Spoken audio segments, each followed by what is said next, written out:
I have seen firsthand up close intelligence be evenly distributed. So they can process raw data very quickly. Like you're hanging out with them, you're like, okay, you're poor, you come from a long line of poverty, and yet you're incredibly bright. Like, I am confused now as to why you haven't, been able to achieve escape velocity and get out of here.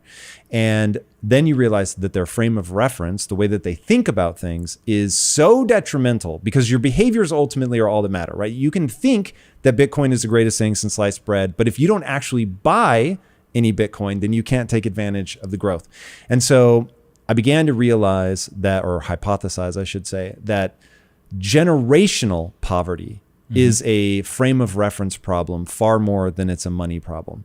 And that if you took that same person, so they're born on day one, they were born to parents that have, lived in the inner cities forever, they've struggled for generation after generation, and you bring them into a household where they're going to be educated around investing and, what the game is that you're talking about, that it's a system, it works in some kind of way. That way is predictable, and it will reward some behaviors and it will punish other behaviors, and nothing else matters. And if you do that, they will come out just fine. And so I was like, wow, this really is a knowledge gap problem. Yeah. I mean, think about if I told you to go play a game and I said, but I'm not going to tell you the rules, right? Be pretty hard to play the game at first, at least. Maybe you figure it out, maybe you don't, but you're obviously going to be much better equipped to play the game if I explain to you how the game works and what the rules are.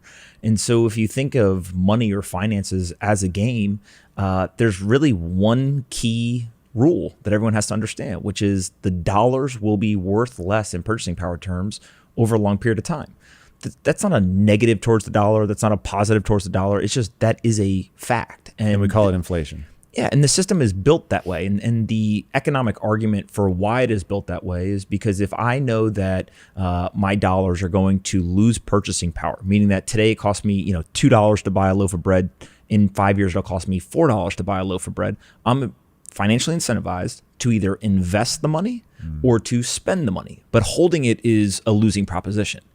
Now, that economic theory is predicated on the fact that everyone knows the dollars are going to lose value, because what ends up happening is those 45% of Americans end up not investing the money or really spending the money. They're trying to save the money, but it is losing value. And I always go back, and I think this generational idea is really can be extrapolated even further. It's not just folks on the inner city.